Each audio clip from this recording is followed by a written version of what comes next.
목사님은 길게 읽으시는데 저는 딱 한 절만 읽었습니다.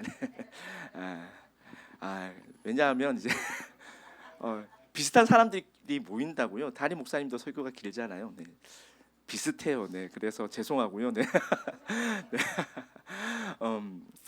2023년도가 이제 시작된 지가 벌써 이제 한 달이 벌써 다 지났습니다. 그리고 2월 달이 시작된 지도 벌써 3일이 지나고 있습니다.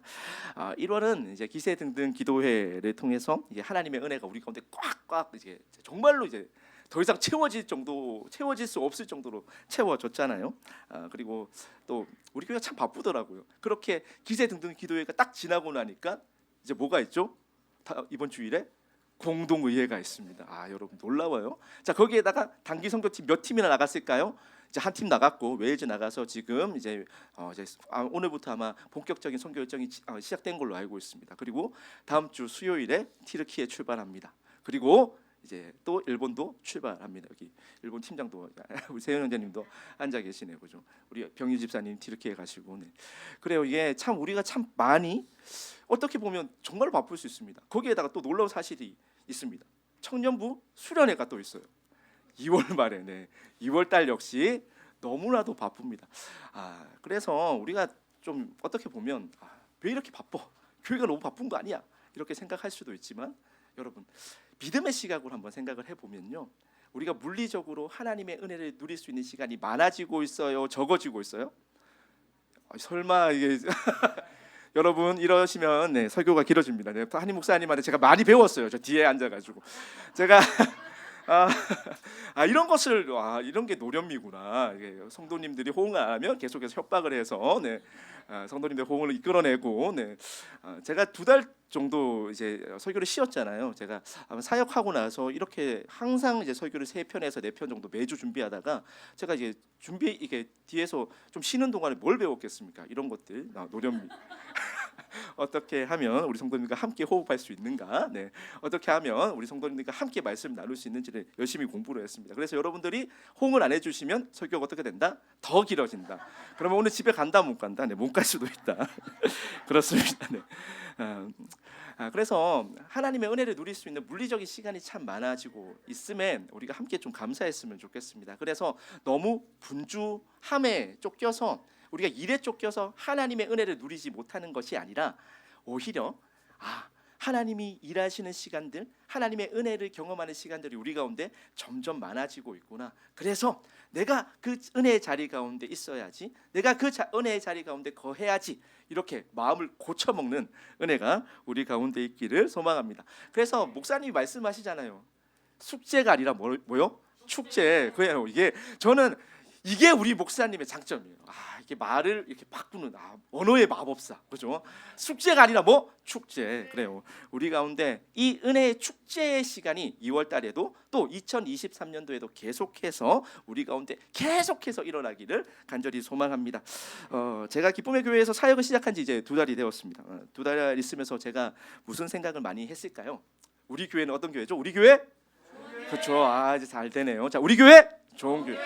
맞아요. 우리 교회 좋은 교회입니다. 제가 그냥 우리 교회에서 이제 사역하는 목사여서 이런 말을 하는 것이 아니라 우리 목사님 계속해서 우리 교회 좋은 교회라고 아무리 이야기를 해도 우리 성도님들은 이제 계속 여기 있었으니까 잘 이렇게 와닿지 않을 수 있어요. 그런데 저는 밖에 있다가 왔잖아요. 우리 교회 좋은 교회일까요? 아닐까요?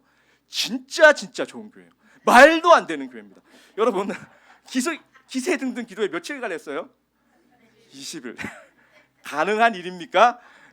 여러분 근데 더 놀라운 사실이 있습니다. 기세 등등 기도회 20일 하면서 저녁밥이 끊어진 적이 있어요? 없어요? 현대판 만나와 메추라기를 우리가 함께 경험했잖아요. 여러분들, 그런데 이걸 특정한 사람이 혼자서 준비한 것도 아닙니다. 우리가 다 돌아가면서 준비했잖아요. 그렇죠? 저는 이런 교회를 대한민국에서 찾아볼 수 있을까? 없어요. 거기에다가 여러분 말이 기도회지, 이게 다른 교회, 기성교회 가면요, 이제 기도회 한다 그러면 특세 한다 그러잖아요. 특별 기도회 하면은 어떻게 이제 구성이 되냐 하면 20분 찬양 정도 합니다. 찬양 20분 하고 말씀 20분 전하고 또 이제 기도 20분 합니다. 그래서 딱 1시간짜리 이렇게 기도회가 딱 구성이 되어져요. 자, 그런데 우리는 몇 시간 하셨습니까? 여러분 2시간 하셨잖아요. 말씀만 몇 시간? 1시간. 말씀을 전하는 우리 담임 목사님도 대단하다. 듣는 여러분도 대단하다.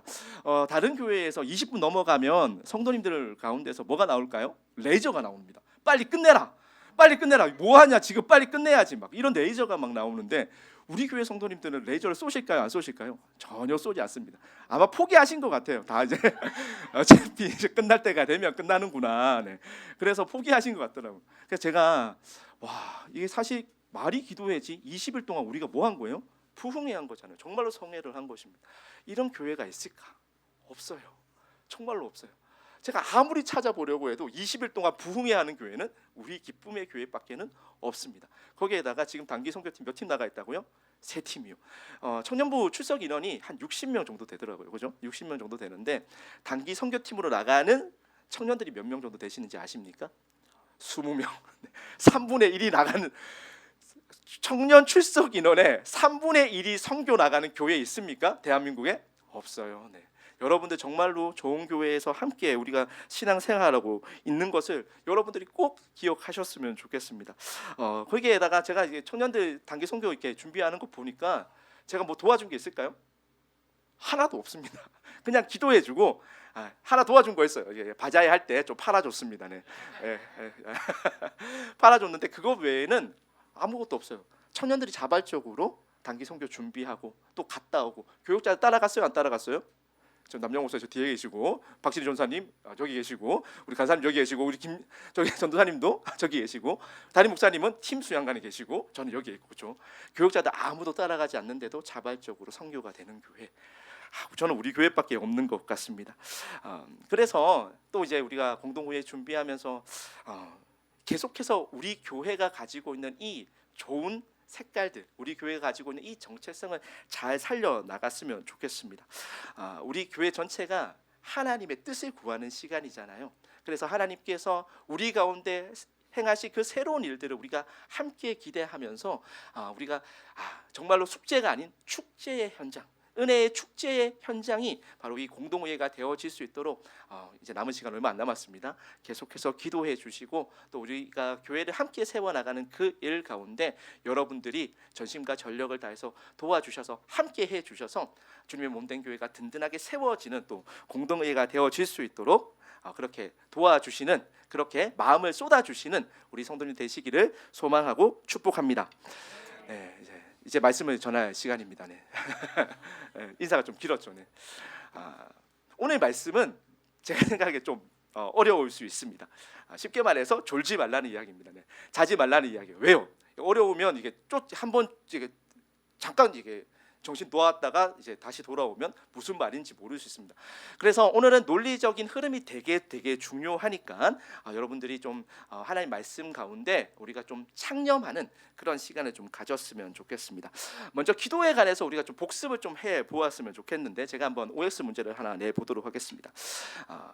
하나님께서 우리의 기도를 바꾸어 나가신다. 맞으면 O, 틀리면 X. 하나님께서 우리의 기도를 바꾸어 나가신다. 맞으면 O, 틀리면 X. 자, 마음 속으로 해주세요. 또 틀리면 이제 또 부끄러울 수 있으니까. 네. 하나님께서 우리의 기도를 바꾸어 나가십니까? 안 바꾸어 나가십니까? 설마 이거 틀리면 기세 등등 기도회가 아니라 더 기세 등등 기도회, 더 기세 등등 기도회 해야 하지 않겠습니까? 그죠? 정답이 무엇입니까? 하나님께서 우리의 기도를 바꾸어 나가십니다. 자, 그런데 중요한 것이 좀 있습니다. 제가 오늘 말씀을 통해서 여러분들과 첫 번째로 먼저 좀 나누고자 하는 것은 하나님께서 그러면 우리의 기도를 어떻게 바꾸어 나가실까? 이 질문 가운데 우리가 해답을 성경 말씀을 통해서 좀 찾아보았으면 좋겠습니다. 예수님께서 부활하신 이후에 40일 동안 하나님 나라에 대해서 제자들에게 가르쳐 주셨습니다. 그리고 하늘로 올라가시면서 마지막으로 제자들에게 어떤 약속을 하셨습니까? 자, 마태복음 28장 20절 말씀인데 다 같이 한번 읽어보도록 하겠습니다. 예수님께서 제자들에게 하신 마지막 약속입니다. 다 같이 한번 읽어보겠습니다. 시작. 볼지어다 내가 세상 끝날까지 너희와 항상 함께 있으리라 하시니라. 자, 볼지어다부터 다시 한번 읽어볼게요. 자, 시작. 볼지어다 내가 세상 끝날까지 너희와 항상 함께 있으리라 하시니라. 자, 예수님께서 이 약속을 해 주셨어요. 예수님의 약속이 뭐죠? 항상 우리와 함께 하는 것입니다. 자, 그러면서 예수님은 어디로 가셨습니까? 하늘로 가셨습니다. 자, 이제 이제 저같이 까칠한 사람은 여기서 질문을 하게 됩니다. 예수님 지금 어디에 계세요? 하늘 우편에 계세요. 그런데 우리와 어떻게 항상 함께 할 수 있습니까? 그렇잖아요. 예수님은 지금 하나님 우편에 앉아 계신데, 그런데 우리와 어떻게 항상 함께 할 수 있습니까? 이 질문에 대한 해답을 우리가 먼저 좀 찾아보았으면 좋겠습니다. 자, 요한복음 14장부터 16장까지는 예수님께서 지금은 어디 계신다고요? 하나님 우편에 앉아 계신데, 하나님 우편에 계신데 우리와 항상 함께하는 방식에 대해서 예수님께서 설명을 해 주셨습니다. 왜냐하면 제자들에게 이건 되게 중요한 문제였어요. 제자들이 지금 예수님하고 3년 동안 같이 했고, 이제 제자들이 예수님의 사역을 이어받아서 계속해서 하나님 나라를 확장해 나가는, 하나님 나라를 전하는 그런 사역들을 감당해야 하는데, 예수님이 더 이상 있어요, 없어요? 없잖아요. 그러니까 예수님께서 마지막으로 고별 설교를 통해서 이 제자들에게 예수님께서 제자들과 함께하는 방식에 대해서 설명을 해 주셨습니다. 예수님의 고별 설교가 있는 유일한 복음서는 요한복음입니다. 요한복음 14장부터 16장까지에만 이 예수님의 고별 설교가 있어요. 그럼 마태복음에는 있다 없다? 없어요. 마가복음에도 없어요. 누가복음에도 없어요. 어디에만 있다고요? 요한복음에만 있습니다. 이걸 그러면 예수님께서 마지막으로 고별 설교를 한 것이니까 이거 중요할까요? 안 중요할까요? 너무너무 중요하죠. 자, 그런데 이 예수님의 마지막 고별 설교의 핵심적인 키워드가 무엇이냐면 바로 성령입니다. 성령. 자, 우리는 성령하면 무엇을 좀 생각을 하냐면 성령 충만하다라고 생각하면 여러분들 뭐부터 생각이 드세요? 방언. 그렇죠. 우리 건진경 장군님 여기 앉아 계신데, 그렇죠. 우리가 성령 충만하다라고 이야기를 하면 성령 충만해서 우리 가운데 일어나는 현상들에 우리가 자꾸 주목을 할 때가 많습니다. 방언이라든지 예언이라든지 신유의 은사라든지. 자, 그런데 다시 한 번 더 질문해 보겠습니다. 우리에게 이렇게 제가 이야기했던 방언, 신유의 은사, 예언의 은사가 여러분들에게 다 있습니까? 없잖아요. 저부터 몇 가지는 해당하지 않는 것 같아요. 그러면 우리가 성령 충만함 받지 못한 것입니까? 아니잖아요. 자, 그래서 제가 여러분들에게 다시 한번 질문해 보고 싶습니다. 여러분들은 성령 충만해 있는 상황입니까? 성령 충만함 받으셨습니까? 아멘 하셔야죠. 네. 아멘 하셔야지. 이거 아멘 안 하시면 어떡합니까? 여러분들 다 지금 성령 충만함 받은 상태예요. 왜냐? 그래요. 여러분 한번 생각을 해보세요. 금요일에 쉴 수 있는 황금 같은 시간이잖아요. 가족들과 시간 보낼 수도 있고, 친척들과 시간 보낼 수도 있고, 아니면 여러 가지 내 유익을 위해서 이 시간을 보낼 수 있어요. 그런데 여러분 왜 여기 앉아 계십니까? 이거 성령 충만 아니면 설명할 수 없는 거잖아요. 여러분 다 성령 충만함으로 이 자리 가운데 나오셨습니다. 자, 그래서 그럼 제가 다시 한번 질문해 볼게요. 성령 충만함을 통해서 그러면 우리 가운데 어떤 일이 지금 벌어지고 있는 것입니까? 성령 충만함 받은 사람들의 공통적인 특징이 무엇일까요? 그 말씀을 예수님께서 아주 우리에게 잘 설명해 주셨습니다. 요한복음 우리 14장 26절 말씀 한번 보도록 하겠습니다. 요한복음 14장 26절 제가 준비를 해놨습니다. 네, 다 같이 한번 읽어보겠습니다. 자, 시작. 보혜사 곧 아버지께서 내 이름으로 보내실 성령, 그가 너희에게 모든 것을 가르치고 내가 너희에게 말한 모든 것을 생각나게 하리라. 자, 성령 충만함이 있으면 우리 가운데 무엇이 일어난다고요? 보세요. 예수님의 말씀을 누가 가르쳐 준다고 이야기하고 있죠? 성령이 가르쳐 주십니다. 그리고 예수님의 말씀이 생각나도록 성령이 우리 가운데 일하십니다. 성령 충만함을 받으면 우리 가운데 어떤 일이 벌어지고 있냐면 지금 예수님의 말씀이 우리 가운데 가르쳐지고 있어요. 누구를 통해서? 제가 아니라 성령 하나님을 통해서 여러분들에게 예수님의 말씀이 가르쳐지고 있는 것입니다. 지금 성령을 통해서 예수님의 말씀이 우리 가운데 계속해서 생각나는 방식으로 지금 성령이 일하고 있는 것입니다. 확실합니까? 한 구절 더 찾아보겠습니다. 이제 빼박이에요. 자, 그렇죠? 한 번 더 찾아보겠습니다. 우리 요한복음 15장 26절 말씀입니다. 요한복음 15장 26절 말씀 다 같이 한번 읽어보겠습니다. 시작. 내가 아버지께로부터 너희에게 보낼 보혜사 곧 아버지께로부터 나오시는 진리의 성령이 오실 때에 그가 나를 증언하실 것이요. 자, 진리의 성령이 우리 가운데 오면 무슨 일이 일어나죠? 예수님을 우리가 증언하게 됩니다. 진리의 성령이 우리 가운데 와서 행하시는 일이 무엇이냐면 예수님을 증언해 주시는 일이에요. 그러니까 성령 하나님께서 우리 가운데 임하셔서 우리 가운데 내주하셔서 우리 가운데 일하시는 그 일은 예수님이 생각나게 하는 것입니다. 예수님이 우리 가운데 증언되는 방식으로 성령 하나님이 일하시는 것입니다.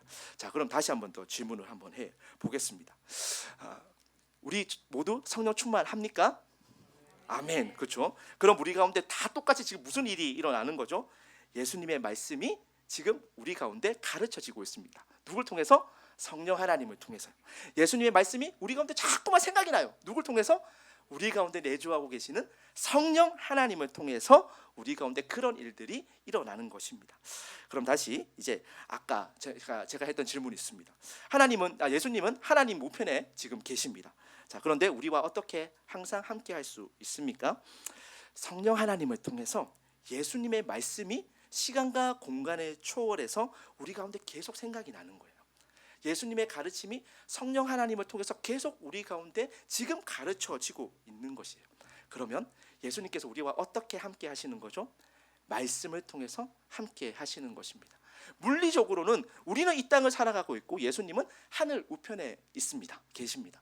그런데 성령을 통해서 지금 우리는 예수님의 말씀 가운데 예수님의 말씀이 우리 가운데 있는 거 생각나는 것을 통해서 예수님과 함께 하게 되는 것입니다. 자, 그래서 이 종교 개혁자였던 이 칼빈이 저는 아마 이 괜히 대가가 붙는 것이 아니구나라는 생각이 좀 들었습니다. 이 칼빈이 성령에 대해서 이렇게 정의를 했습니다. 어떻게 정의를 했냐면 성령은 예수님과 우리를 묶어주는 끈이다.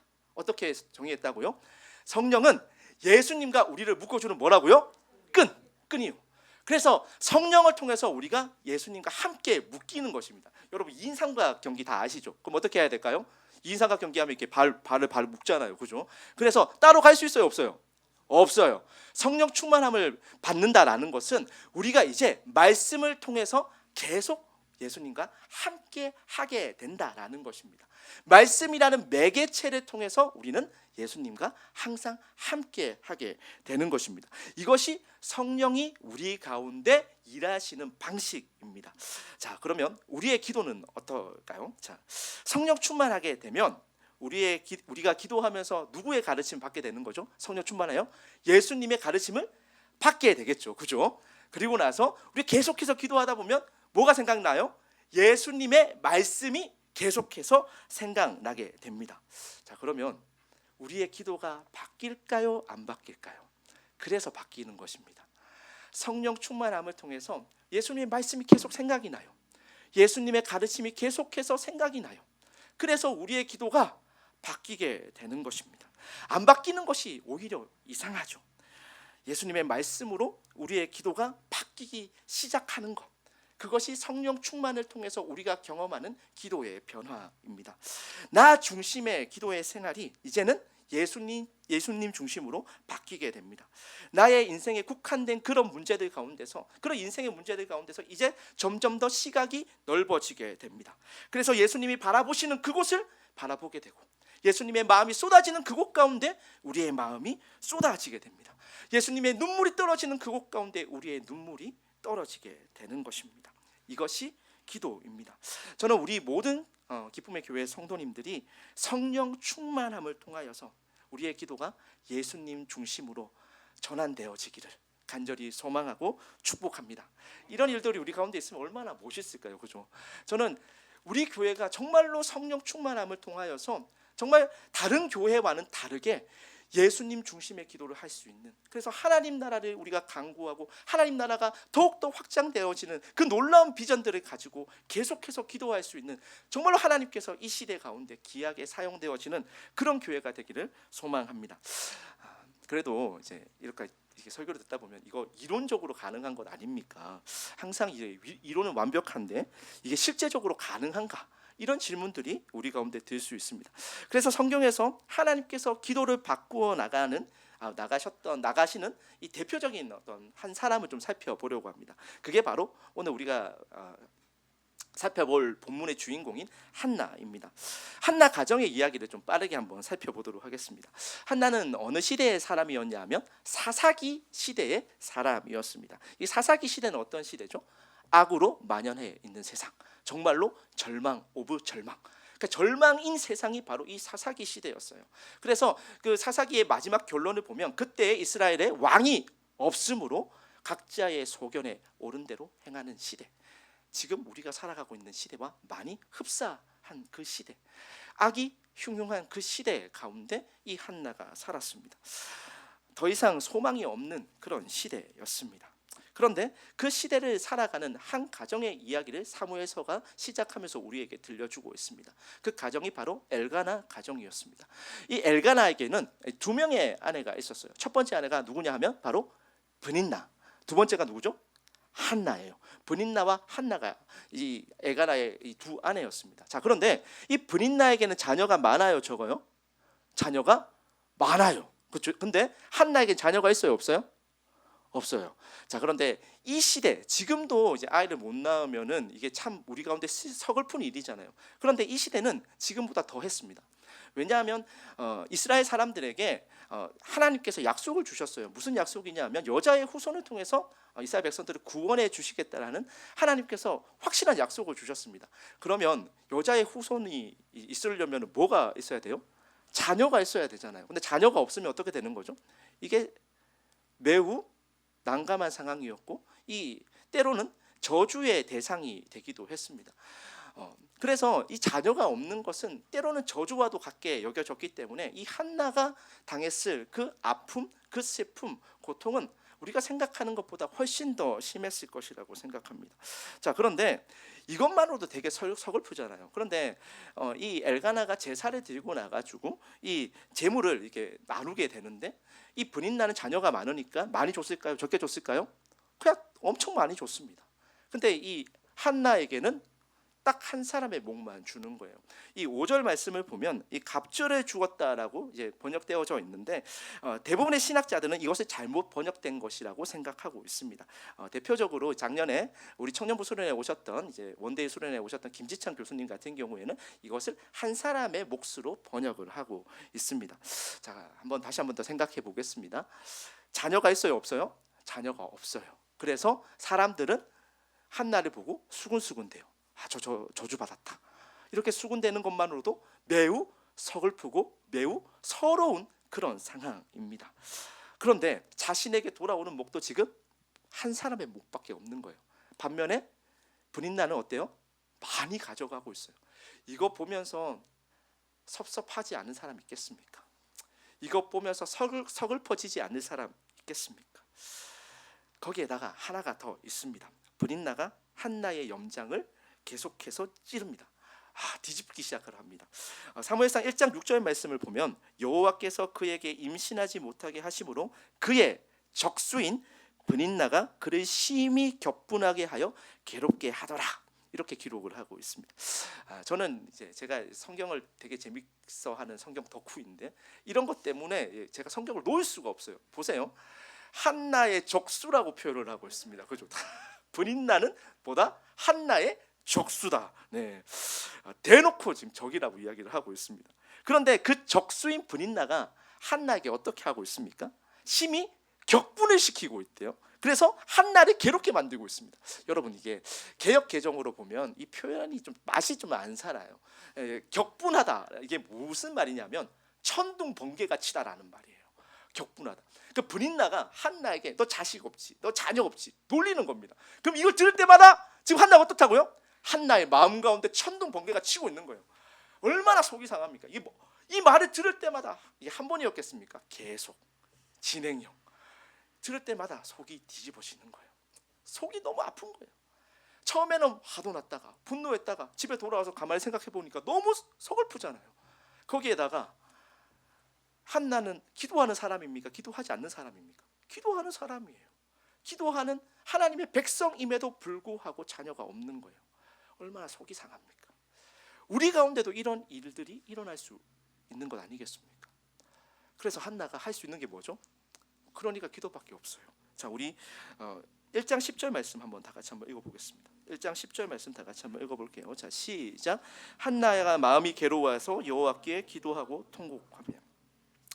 마음이 너무 괴로운 한나가 하나님께 울면서 통곡하면서 기도했습니다. 그럼 한나가 어떤 기도를 했을까요? 어떤 기도를 했을 것 같아요?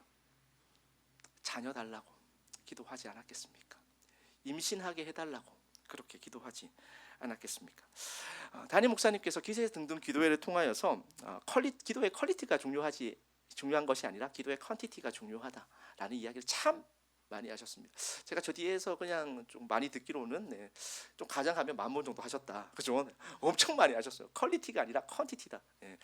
기도의 양이 중요하다라는 이야기를 참 많이 강조하셨어요. 왜 그러셨을까요? 기도의 시작은 단순하기 때문에 그렇습니다. 기도의 시작은 우리의 결핍으로 인하여서 시작될 때가 우리 가운데 너무나도 많다라는 것을 우리 성도님들도 저도 많이 공감하고 있을 것입니다. 기도는 뭐 고상하고 이런 거 없어요. 기도는 저는 간절함이라고 생각합니다. 우리가 우리의 결핍의 문제를 가지고 하나님께 기도할 수 있어요? 없어요? 당연히 기도할 수 있습니다. 없을 때는 어떻게 해야 돼요? 하나님께 달라고 구해야죠. 아파요. 그럼 어떻게 해야 될까요? 낫게 해달라고 기도해야죠. 그런데 저도 담임 목사님처럼 고상한 사람이라 가지고 하나님의 뜻이 무엇인지 잘 모르니까 하나님이 낫게 해 주실 수도 있고 낫지 않게 해 주실 수도 있으니까 내가 뭔가 이렇게 가감하게 선포하고 이런 것들에 대해서 좀 말을 아껴야겠다. 이게 아니라요. 하나님께 우리는 구하고 봐야 되는 것입니다. 그런데 놀라운 사실이 있습니다. 하나님께서는 우리의 기도를 어떻게 하신다고요? 아까 전에 이야기했잖아요. 어떻게 하신다고요? 바꾸어 나가신다고요. 이게 하나님께서 우리 가운데 일하는 방식이라고요. 저는 아까 전에 우리가 성령 충만함을 통하여서 우리의 기도가 바뀌는 원리에 대해서 간단하게 설명을 좀 드렸습니다. 성령 충만하게 되면 우리가 예수님의 가르침을 지금 이제 그 저자직강 이런 거 있잖아요. 그죠? 저자직강. 지금 예수님의 가르침을 라이브로 듣게 되는 것입니다. 그죠? 거기에다가 예수님의 말씀이 라이브로 우리 가운데 계속해서 들려져요. 그러면 우리의 기도가 어떻게 된다? 바뀌게 된다. 하나님께서 한나의 기도를 이렇게 바꾸어 나가셨습니다. 자, 어떻게 바꾸어 나가셨는지 우리 11절 말씀 한번 더 보도록 하겠습니다. 11절 말씀 다 같이 한번 보겠습니다. 11절 말씀입니다. 다 같이 읽겠습니다. 시작. 서원하여 이르되 만군의 여호와여 만일 주의 여종의 고통을 돌보시고 나를 기억하사 주의 여종을 잊지 아니하시고 주의 여종에게 아들을 주시면 내가 그의 평생에 그를 여호와께 드리고 삭도를 그의 머리에 대지 아니하겠나이다. 자, 지금 한나의 기도가 아들을 달라고 원래 계속해서 그렇게 기도했을 거 아니에요. 자신의 결핍의 문제를 가지고 주님 아들 좀 주세요. 아들 좀 주세요. 자녀 좀 주세요. 이렇게 기도했던 그 한나의 기도 가운데 하나님께서 기도를 바꿔 나가기 시작합니다. 어떻게 기도를 바꿔 나가시죠? 하나님의 마음을 알게 바꿔 나가십니다. 한나가 지금 고통스러워요? 안 고통스러워요? 너무 고통스럽죠. 왜 고통스럽습니까? 자녀가 없으니까. 그런데 하나님도 마찬가지잖아요. 영적 불임 시대 가운데 하나님의 마음을 아는 자가 없어서 하나님이 매우 고통스러워하고 계십니다. 그런데 기도하면서 한나가 어떻게 되는 거죠? 하나님의 마음을 알아가게 되는 것입니다. 얼마나 한나가 간절하게 기도했던지 이 엘리 대제 사양이 이 한나를 보니까 어땠어요? 술 취한 것 같았어요. 그러니까 뭐라고 얘기하죠? 나는 술 취하지 않았다 이렇게 얘기를 합니다. 얼마나 간절하게 기도하면 이렇게 기도할 수 있을까요? 여러분 우리도 그렇게 기도할 때가 있잖아요, 그죠? 여러분들 우리 권장군님도 그러시고, 기도의 용사도 있잖아요. 제시훈님 여기 앉아 계시고, 우리가 그렇게 우리도 한나처럼 참 많이 그렇게 간절하게 기도할 때가 있습니다.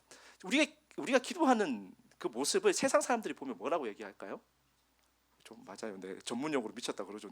한번 생각을 해보세요. 저기 버스 정류장에 서 계신 하나님과는 전혀 무관한 세상의 사람들이 우리의 기도의 장면을 라이브로 본다고 한번 생각을 해보십시오. 뭐라고 생각을 할까요? 그래요. 저 사람들은 제정신이 아니구나라고 생각을 할 거예요. 그런데 그렇게 간절히 기도하는 우리의 기도를 하나님께서 바꾸어 나가십니다. 간절히 기도하는 한나의 기도를 바꾸어 나가셨듯 하나님께서는 우리의 기도를 바꾸어 나가십니다. 그래서 우리는 어떤 문제를 가지고 어떤 결핍을 가지고 하나님께 기도할 수 있는 것입니다. 왜요? 우리가 기도를 바꾸는 것이 아니라 하나님께서 우리의 기도를 바꾸어 나가시기 때문에 그렇습니다. 한나가 이제 기도하면서 계속해서 하나님께 집중하게 되고 자신에서 하나님으로 전환하게 됩니다. 그래서 하나님의 마음을 계속해서 알아가게 되니까 한나가 나중에 어떻게 기도를 하죠? 자신의 아들을 하나님께 드립니다. 자신의 아들을 하나님께, 하나님 이 아들을 사용해 달라고, 하나님 이 절망적인 시대 가운데 하나님 제 아들을 하나님께서 사용해 주십시오. 이렇게 기도가 바뀌게 되는 것입니다. 저는 이것이 우리가 기도할 때, 우리의 기도가 계속해서 쌓여질 때 우리가 변화하는 우리의 기도가 변화하는 모습이라고 생각합니다. 우리는 우리의 인생의 문제와 결핍을 가지고 기도하기 시작합니다. 그래서 저는 목사님도 말씀하셨잖아요. 기도의 퀄리티가 중요한 것이 아니라 뭐가 중요하다? 양이 중요하다. 계속해서 기도하는 것이 중요하다. 기도하면 하나님께서 우리의 기도를 바꾸어 나가십니다. 바울도 마찬가지였습니다. 자신의 육체의 가시를 거두어 달라고 바울이 3번 기도했어요. 그럼 우리는 1번, 2번, 3번 기도했다고 생각하지만 목사님께서 말씀하셨고 저도 청년부 설교 때 한번 말씀을 나눈 적이 있습니다. 이게 기간을 의미해요. 아주 오랜 기간. 그러니까 40일 작정 기도를 한 3번 한 것입니다. 그렇게 오랫동안 기도하니까 하나님께서 어떻게 하셨습니까? 바울아 바울아 들어봐라. 네가 약할 때 곧 강합니다. 이렇게 하나님께서 음성을 들려주셨겠습니까? 아니에요. 한나에게 한나야 네 아들 나한테 드려라 이렇게 말씀하셨을까요? 저는 아니라고 생각합니다.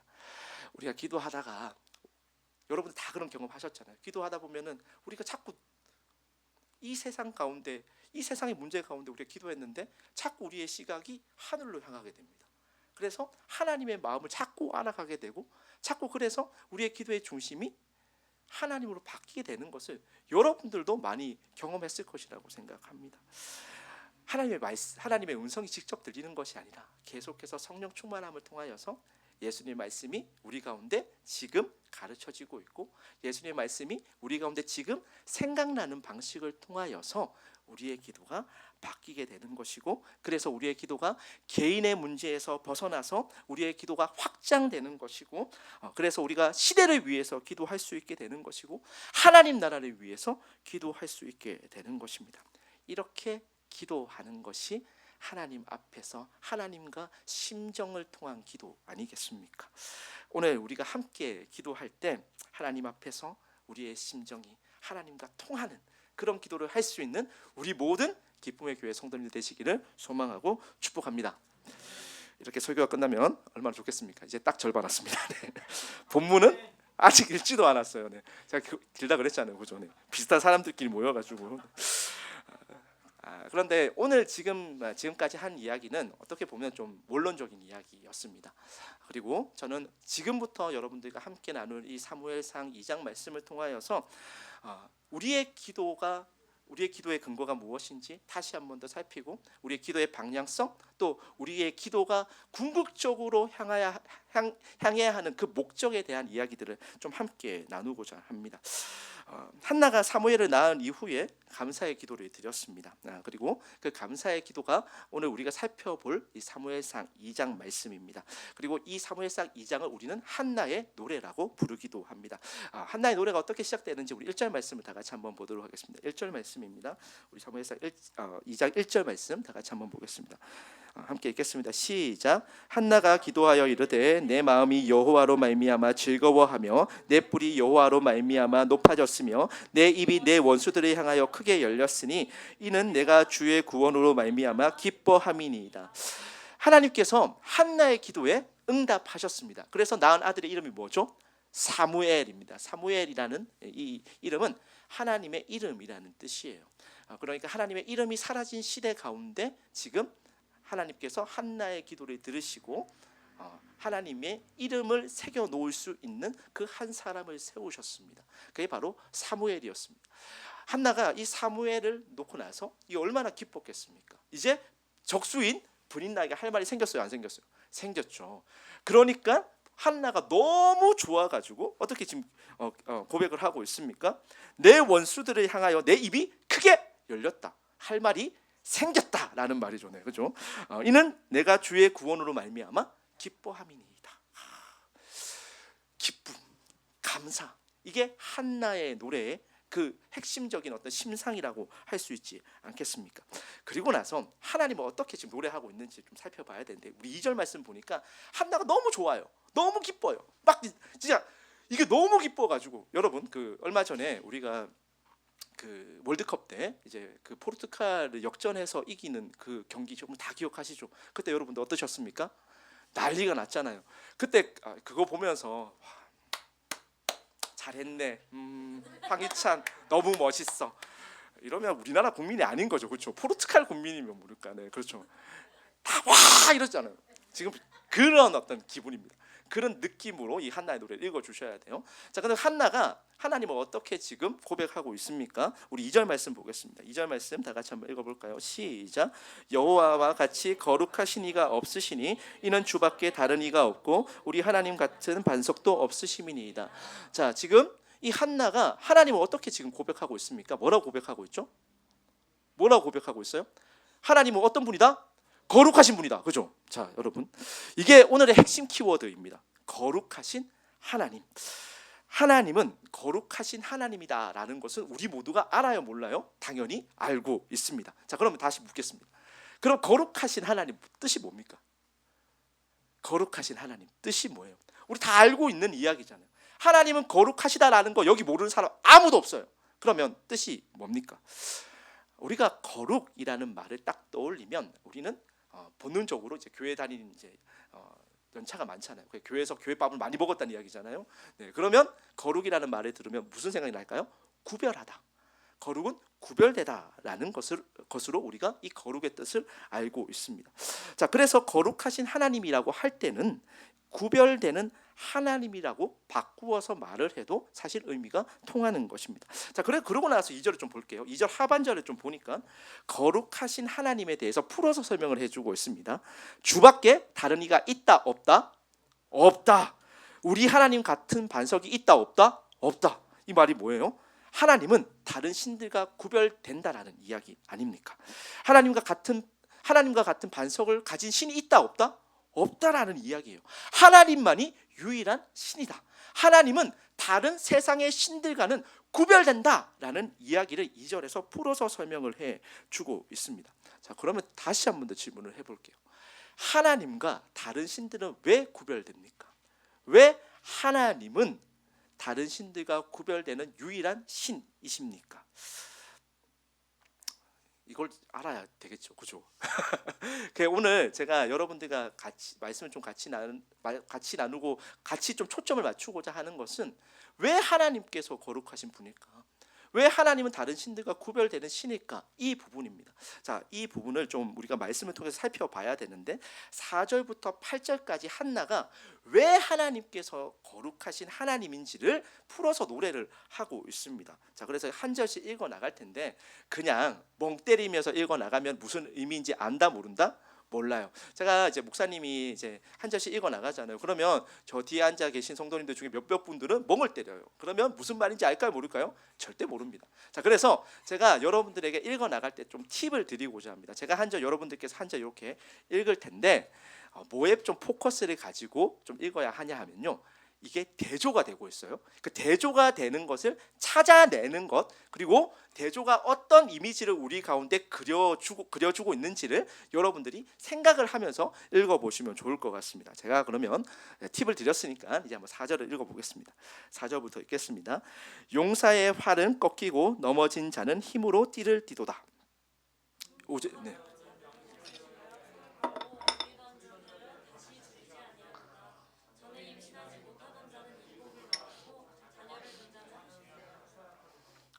여호와는 죽이기도 하시고 살리기도 하시며 스올에 내리기도 하시고 거기에서 올리기도 하시는도다.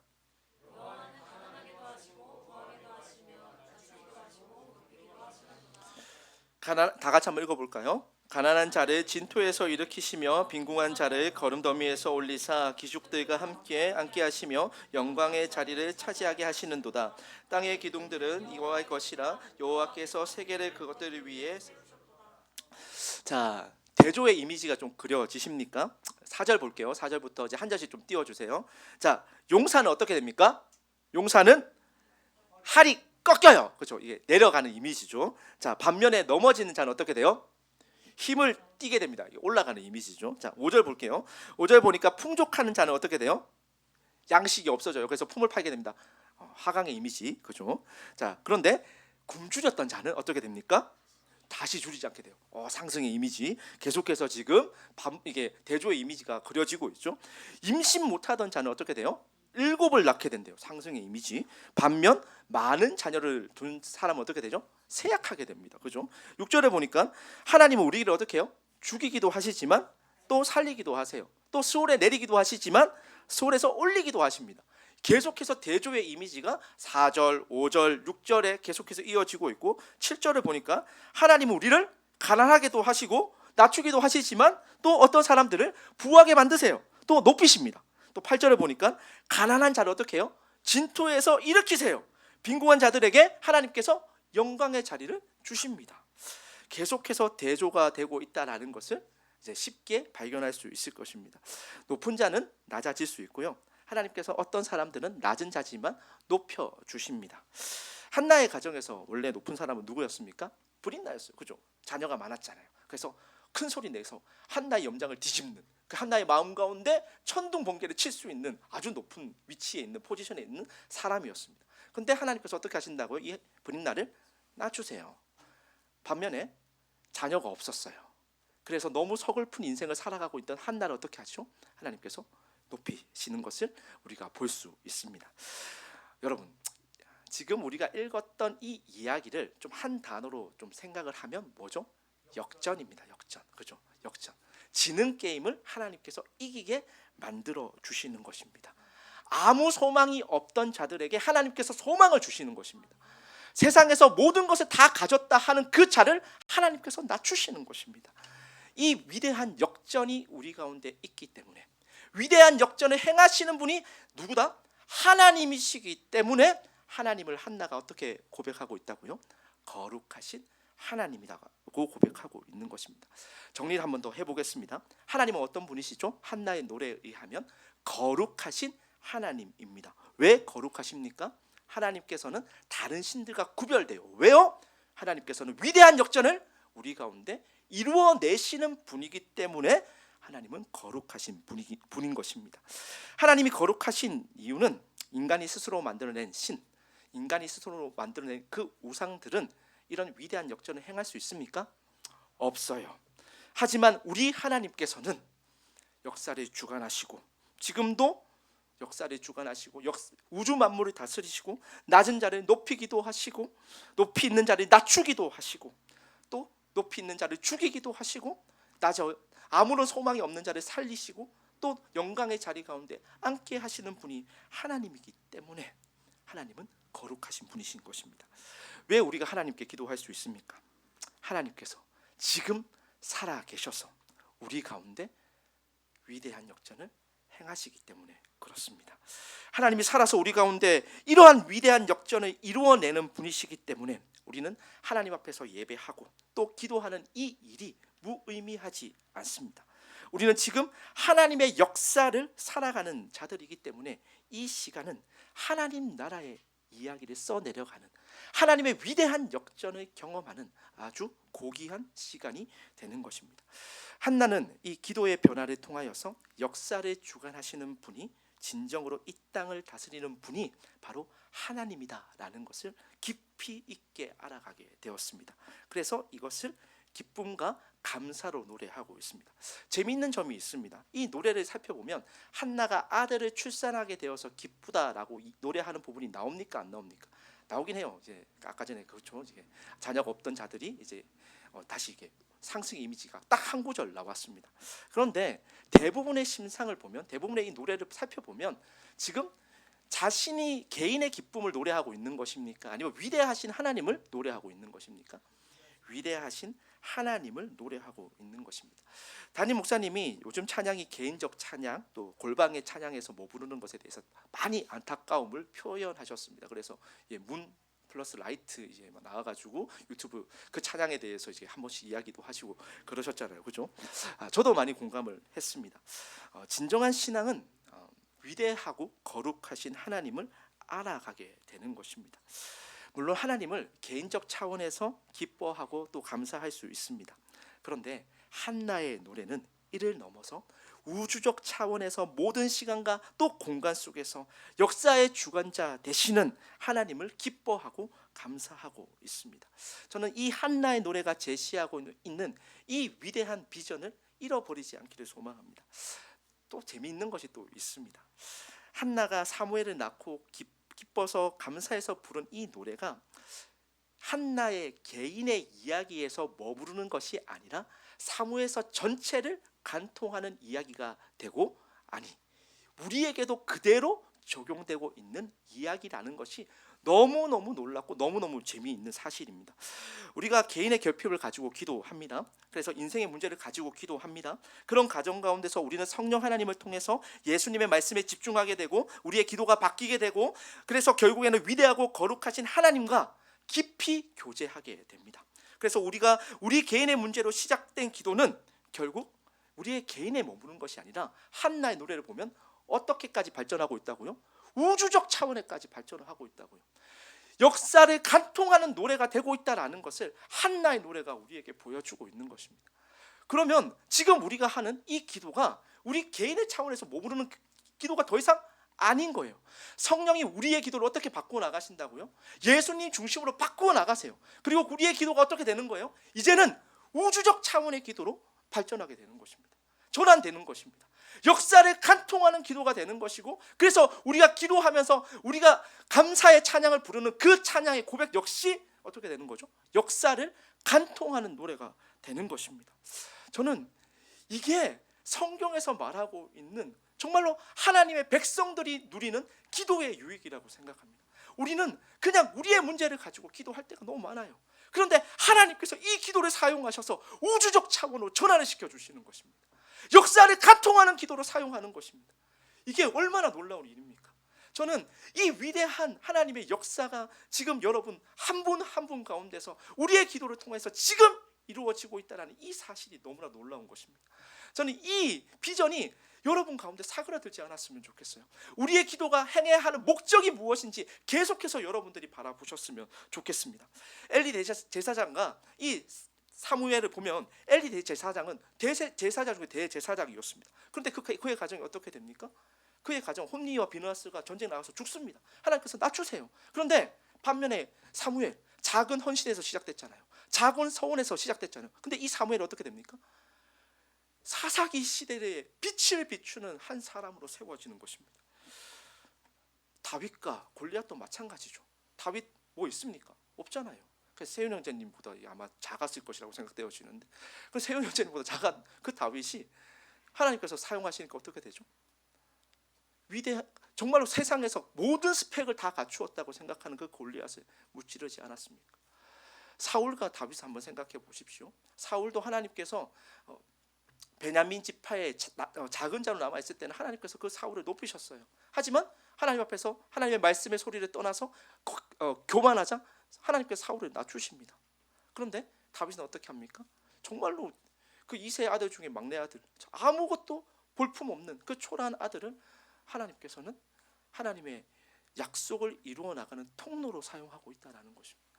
저는 이 이야기가 사무엘서에 등장하는 인물들의 이야기가 아니라 지금 우리 가운데 일어나고 있는 하나님의 역사임을 믿습니다. 저는 여러분들이 살아가는 그 시간과 공간 가운데서 그냥 여러분들이 그냥 살아가는 것이 아니에요. 그냥 흘러간 대로 살아가는 것이 아니라 하나님은 여러분 한 명 한 명을 통하여서 하나님의 위대한 역사를 만들어내시고 하나님의 위대한 역전을 지금도 행하고 계시고 하나님의 나라를 여러분들을 통해서 지금 세워나가고 있다라는 것입니다. 저는 적어도 하나님의 백성이 우리가 이 땅을 살아가면서 어떻게 하나님의 일들을 경험할 수 있을까? 어떻게 하나님이 행하시는 그 일들 가운데 우리가 동참할 수 있을까? 참 많이 고민되잖아요. 아니에요. 우리가 대단해서 그런 것이 아니라 누가 대단하신 거죠? 하나님이 대단하신 거잖아요. 우리가 위대한 것이 아니라 누가 위대하신 것입니까? 하나님이 위대하세요. 그래서 하나님이 여러분의 시간과 여러분들의 공간 속에서 하나님이 여러분들을 사용하시는 것이고 여러분들을 통해서 하나님의 위대한 역전을 이루어내시는 것입니다. 이 위대한 역전이 누구에게 주어지냐면 우리 9절 말씀을 한번 보겠습니다. 이 위대한 역전이 누구에게 주어지냐 하면요. 9절 말씀 다 같이 한번 읽어보겠습니다. 오늘 우리가 읽었던 본문 말씀입니다. 다 같이 한번 읽어보겠습니다. 시작. 그가 그의 거룩한 자들의 발을 지키실 것이요 악인들의 흑암 중에서 잠잠하게 하시리니 힘으로는 이길 사람이. 자, 여러분, 이게 하나님의 위대한 역전을 경험하며 살아가는 사람들, 이게 바로 그 비밀입니다. 여러분 한번 보세요. 하나님의 위대한 역전은 누구에게 주어지냐 하면요, 우리 9절 말씀을 보니까 하나님께서 그의 거룩한 자들의 발을 어떻게 한다고요? 지키신다라고 이야기하고 있습니다. 보호하신대요. 자, 하나님은 어떤 자들의 발을 지키고 있습니까? 거룩한 자들의 발을 지키고 있습니다. 하나님은 거룩한 자들을 지키시고 보호하시고 또 그들을 살리고 또 그들을 부하게 하시고 그들을 높이실 것이고 그들을 구원할 것이고 그들을 영광의 자리에 앉게 만드실 것입니다. 제가 구약에서 가장 중요하게 생각하는 단어가 바로 헤세드입니다. 이 헤세드라는 단어는 하나님의 언약적 신실성, 좀 쉽게 풀어서 설명하면 하나님께서 반드시 약속을 지키신다라는 말의 의미입니다. 자, 그런데 이 거룩한 자들, 그러니까 하나님의 위대한 역전을 경험하게 되는 이 거룩한 자들을 히브리어로 하면 뭐냐면 바로 하시딤입니다. 헤세드와 하시딤 좀 비슷하지 않습니까? 히브리어는 자음 중심의 언어입니다. 그러니까 이 같은 자음으로 되어 있는 단어들은 비슷한 의미군을 형성한다라는 것입니다. 여러분도 한번 보세요. 헤세드와 하시딤, 헤세드는 하나님의 언약적 신실성을 의미합니다. 또 하시딤은 성경에서 거룩한 자들로 번역되어져 있는 히브리어입니다. 여러분 보세요. 헤세드, 하시딤, 자음이 같습니까? 자음 배열이 다릅니까? 다르다 그러면 안가를 좀 가보시는 것을 여러분 보세요. 같잖아요, 그죠? 하시딤이라는 단어는 헤세드라는 말에서 파생되어졌습니다. 그럼 하시딤, 거룩한 자들의 의미는 무엇이냐 하면 하나님의 언약적 신실함을 믿으며 살아가는 사람들입니다. 그러니까 하나님께서 반드시 약속을 지키실 것을 신뢰하며 하나님의 약속을 붙들며 살아가는 자들을 하시림이라고 이야기를 하고 있고, 하나님은 하나님의 약속을 붙들며 살아가는 자들에게 무엇을 주신다고요? 위대한 역전을 행하신다고요. 이게 오늘 우리가 살펴본 한나의 노래입니다. 여러분, 제가 이렇게 또 위대한 역전에 관한 이야기를 하면 이제 여러분들은 또 여러분 자의적으로 해석을 하는 거예요. 그래서 위대한 역전 이러면 뭐라고 생각할까요? 뭐라고 생각하죠? 로또 되는 거. 네, 그래서 취업하는 거. 하나님께서 아무것도 볼 게 없지만 헛수저지만 나를 높이셔가지고 이제 취업도 시켜주시고 돈도 많이 벌게 하시고 이렇게 생각하잖아요. 그런데 저는 이런 종류의, 그러니까 우리의 소망이 이루어지는 것에 하나님의 위대한 역전이라는 말을 사용하지 않았으면 좋겠습니다. 우리 다 하나님의 위대한 역전 경험했습니까? 경험하지 못했습니까? 경험했습니다. 왜 경험했죠? 목사님, 저는 아직까지 그런 거 경험하지 못했는데요. 제 삶을 보니까 아무것도 없어요. 저 너무 초라해요. 저 너무 볼품 없어요. 저 아직도 취업 준비하고 있는데요. 제가 원하는 대학 가지도 못했는데요. 저 너무 경제적으로 힘든데요. 이렇게 생각하는 성도님들, 우리 청년들 있을 것이라고 생각합니다. 그런데 여러분, 그래서 우리가 그렇게 인생의 개인의 문제 가운데서 너무 결핍해서, 그래서 하나님을 바라보는 것도 쉽지 않은 상황 가운데 있는 우리를 하나님께서 하나님의 자녀로 삼아 주셨습니다. 하나님께서 우리 아까 전에 불렀던 여호와의 유월절이라는 찬양처럼 우리의 예배가 죽어가고 있어요. 하나님을 향한 우리의 신뢰가 사그라들고 있어요. 그런데 하나님께서 어떻게 하십니까? 그런 우리를 위해서 자신의 독생자 예수 그리스도를 우리 가운데 보내셨고, 예수님을 십자가에 죽으시고 부활시키심으로 말미암아 우리를 하나님의 자녀로, 하나님의 건속으로 삼아 주셨습니다. 저는 이것이 우리가 경험하고 있는 가장 위대한 역전이라고 생각합니다. 성경에서 우리가 예수님을 통해서, 성령 충만함을 통해서 우리는 우리의 기도가 예수님의 중심으로 바뀌게 되는 거예요. 그래서 계속해서 예수님을 묵상하게 되고 예수님의 가르침이 생각나게 되고, 그래서 우리가 지금 위대한 역전을 경험하고 있는 하나님의 자녀임을 알아가게 되는 것입니다. 그러니 우리가 항상 기뻐할 수 있습니까? 없습니까? 기뻐할 수 있습니다. 우리의 결핍의 문제, 우리의 상황의 문제, 우리의 인생의 문제를 넘어서 하나님께서 우리 가운데 위대한 역전을 행하시는 것입니다. 그래서 우리는 하나님의 자녀가 되었고, 그런 문제와는 상관없이 하나님의 위대하심을 알아가는, 하나님의 위대하심을 늘 경험하는 자로 살아가게 되는 것입니다. 마지막으로 바울의 이야기를 같이 나누고 좀 말씀을 좀 같이 정리를 해 보려고 합니다. 저는 바울이 참 멋있다고 생각합니다. 이 바울이 얼마나 멋있냐 하면 여러분들 한번 생각을 해보세요. 바울은 금수저예요, 흙수저예요? 금수저예요. 로마 시민권자입니다. 그죠? 모든 것을 다 가진 자예요. 거기에다가 스펙으로 하면 가말리엘 학파 끝판왕입니다. 그렇죠? 근데 그런 그 사람이 뭐가 부족해서 고통과 고난의 삶 가운데 본인이 뛰어들었잖아요. 왜 그렇게 살았습니까? 저는 이걸 이해할 수가 없습니다. 여러분 모든 것을 가지고 있는 사람이 고통과 고난의 그 자리 가운데 뛰어들어가 있는 것을 보면 뭐라고 이야기하실 건가요? 세상 사람들은 뭐라고 이야기할 것 같습니까? 바보 아닙니까? 멍청이 아닙니까? 그런데 바울은 본인이 그렇게 가요. 자신이 가지고 있는 배경들, 그 조건들 가지고 안락하고 편안하게 지낼 수 있는데 그렇게 하지 않습니다. 예수님 때문에 매를 맞기도 하고 죽임을 당할 뻔하기도 하고 옥에 갇히기도 하고 가는 곳마다 환영은커녕 핍박과 고난을 당하는 것을 바울 스스로가 마다하지 않습니다. 그런데 이 바울의 모습을 보면 억지로 하고 있다는 생각이 들어요, 안 들어요? 들지 않습니다. 너무 기뻐하고 있는 모습이 보여집니다. 옥에 갇혀 있는데 거기서 무엇을 하고 있습니까? 찬양을 하고 있습니다. 지진이 났는데 나가지도 않아요. 바울이 주목하고 있는 것이 개인에 한정되어 있었다면 그랬겠습니까? 아닙니다. 바울이 성령 충만함을 통하여서 지금 바울은 누구로 가득 찬 거죠? 예수님으로 가득 차게 되었습니다. 그래서 그의 기도가 바뀌기 시작했습니다. 그리고 거룩하신 하나님을 깊이 알아가게 되었고 역사의 주관자이자 위대한 역전을 일구어 내시는 하나님을 그는 매 순간 경험하게 된 것입니다.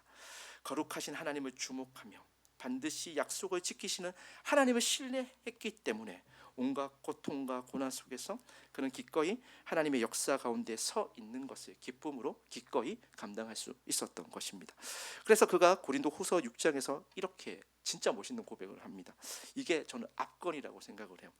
무명한 것 같으나 유명한 자요, 죽은 것 같으나 보라 우리가 살아있고, 징계를 받은 자 같으나 죽임을 당하지 아니하고, 근심하는 자 같으나 항상 기뻐하고, 가난한 자 같으나 많은 사람을 부요하게 하고, 아무것도 없는 자 같으나 모든 것을 가진 자로다. 바울이 이렇게 고백을 했습니다. 바울은 고통과 고난 가운데 있었지만 이미 위대한 역전을 경험하며, 그래서 위대한 역전으로 인하여서 한나가 불렀던 그 한나의 노래를 바울의 버전으로 바꾸어서 지금 고백하고 있는 것입니다. 우리는 이것을 믿으며 이것을 삶으로 고백하는 자들입니다. 한나의 노래도 누가 주인공이에요? 하나님이에요. 바울의 고백도 누가 주인공입니까? 하나님이에요. 우리의 고백의 주인공도 누구입니까? 하나님이에요. 우리의 기도를 통해서, 성령 충만함을 통해서 우리의 기도가 예수님 중심으로 바뀌게 되고 우리는 우리의 기도의 주인공이신 하나님을 주목하게 되는 것입니다. 저는 이게 너무 멋있는 것 같아요. 참 세월은 많이 이제 차이가 나거든요. 시간적으로 차이가 많이 나잖아요. 한나도 그렇고 바울도 그렇고 우리도 그래요. 몇천 년씩의 차이가 나요. 그런데 고백이 똑같아요. 놀랍지 않습니까? 성령 충만은 이것을 우리 가운데 지금 만들어내고 있는 것입니다. 왜 한나의 노래가 역사를 관통하는 노래입니까? 왜 바울의 고백이 지금 우리에게 유효한 고백입니까? 성령 충만을 통하여서 우리가 예수님 중심으로 바뀌고 있기 때문에 그렇습니다. 그래서 저는 우리가 예수님 중심으로 생각할 수 있는 이 예배 시간들, 또 우리가 기도하는 그 시간들을 여러분 결코 가볍게 여기지 마세요. 기쁨의 교회, 세상에서 보면 되게 작고 볼품없는 교회일 수 있습니다. 건물도 없잖아요. 그런데 우리는 달라요. 왜 다르죠? 성령 충만함을 통하여서 예수님 중심으로 기도하는 것을 통해서 위대하신 역전을 일구어 내시는 그 거룩하신 하나님을 주목하는 교회이기 때문에 그렇습니다. 그 거룩하신 하나님, 위대한 역전을 행하시는 그 하나님을 주목하는 청년들, 성도님들 가득 채워져 있기 때문에 우리 기쁨의 교회가 세상을 바꾸는 교회일 수 있는 것입니다. 저는 이 위대한 비전이 우리 가운데 계속해서 활활 타오르기를 소망합니다. 그것을 통하여서 정말로 이 절망 가운데 빠져있는 이 세상 가운데 하나님 우리 교회를 사용해 주십시오. 하나님 우리를 사용해 주십시오. 그것을 통해서 하나님의 위대한 역전을 우리 기쁨의 교회를 통해서 하나님 만들어 주십시오. 이렇게 고백할 수 있는, 그래서 이것을 실제적으로 경험하는 것을 통해서 하나님이 다 하셨습니다. 위대하신 하나님 할렐루야, 이렇게 우리가 찬양할 수 있는 우리 모든 성도님들 되시기를 간절히 소망하고 축복합니다. 하나님은 거룩하십니다. 왜 거룩하시다고요? 위대한 역전을 행하시니까요. 그 위대한 역전을 누구에게 행하신다고요? 하나님의 약속을 붙들며 그 하나님을 주목하는 거룩한 자들, 하시림인 우리 성도님들과 우리 청년들 가운데 하나님께서 지금 행하시고 계십니다. 이 위대한 역전을 항상 매 순간 경험하며 우리의 하나님, 위대하신 하나님, 거룩하신 하나님을 주목하는 그런 삶을 살아내는 우리 모든 기쁨의 교회 성도님들 되시기를 소망하고 축복합니다. 우리 함께